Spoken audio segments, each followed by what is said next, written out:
பொண்டாட்டி நீங்க வீட்டுல சமையல் செய்யற 3 பேர் வெளியே போய் சாப்பிடலாம் சரியா? அம்மாவை கூப்பிட்டியா? இல்லப்பா கூப்பிடல. பாரு நமக்கும் நிறுத்து. இப்ப என்ன சொல்ல போற? நமக்கும் ஒரு பையன் இருக்கான், அவனும் வளருவான், நமக்கும் வயசாகும், நாளைக்கு அவரும் சாப்பிடறதுக்கு வெளியே போவாரு. இப்ப என்ன எங்க அம்மா போய் நான் கூப்பிடுறேன். தக்ஷாவா ஆச்சி போய் கூப்பிடலாம் போலாமா? அவங்க நமக்கு அம்மாவா அவனுக்கு அம்மாவானே தெரியல, எல்லாம் நம்மளே சொல்லி வேண்டியதா இருக்கு. நிறைய பேர் இப்படிதான் இருக்காங்க, அம்மாவோட அருமை தெரியாம. மா என்ன செல்லம்? மா ரெடி ஆகுறாங்களா? எங்க செல்லம்? மா நாங்கெல்லாம் சாப்பிட வெளியே போறோம், அம்மா கூட வாங்கம்மா. ரெடி ஆகுங்கம்மா, போலாம்.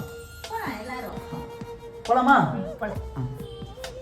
காலத்தின் கணக்குகளில் செலவாகும் வரவும் நீ சுழல்கின்ற பூமியின் மேலே சுழலாத பூமியும் நீ இறைவாணி ஆணையிடு தாயே எந்த மகளாய்